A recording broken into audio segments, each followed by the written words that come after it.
আচ্ছা, প্রথমে বলো তো তোমাদের কার কার বিরিয়ানি খুব বেশি পছন্দের? আমার তো বেশ লাগে। তবে আমাদের বাড়িতে সবচেয়ে বেশি বিরিয়ানি যে পছন্দ করে সে হলো আমার মেয়ে। আমার মেয়ের ইচ্ছেতেই মাঝে মধ্যে আমাকে বিরিয়ানি বানাতে হয়। তবে বিরিয়ানি বানাতে গিয়ে সবচেয়ে বেশি সমস্যা বলে যেটা আমার মনে হয়, প্রচুর বাসনপত্র লাগে আর লেয়ারিংয়ের ঝামেলাটা।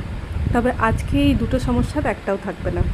চিকেনটাকে খুব ভালো করে ধুয়ে পরিষ্কার করে এর মধ্যে নুন, হলুদ, জিরের গুঁড়ো, ধনের গুঁড়ো, গরম মশলা গুঁড়ো, বিরিয়ানি মশলা, আদা রসুন বাটা, টক দই, তার সাথে কাঁচা সর্ষের তেল, শুকনো লঙ্কা, তেজপাতা দিয়ে ভালো করে মাখিয়ে আধা ঘন্টার মতো রেখে দিয়েছিলাম। কড়াইয়ের মধ্যে সর্ষের তেল গরম করে নুন হলুদ মাখানো আলুগুলোকে ভেজে তুলে নিয়েছিলাম আর বেরেস্তা ভেজেছিলাম। তারপরে গোটা গরম মশলা ফোড়ন দিয়ে তার মধ্যে পেঁয়াজ ভাজতে দিয়েছিলাম। চালটা আগে হতে সেদ্ধ হতে দিয়েছিলাম। জলের মধ্যে নুন দিয়েছিলাম, কাঁচা লঙ্কা দিয়েছিলাম আর গোটা গরম মশলা দিয়েছিলাম। চালটা যখন 80 থেকে 90% সেদ্ধ হয়ে যাবে তখন জলটা ঝরতে দিয়েছিলাম।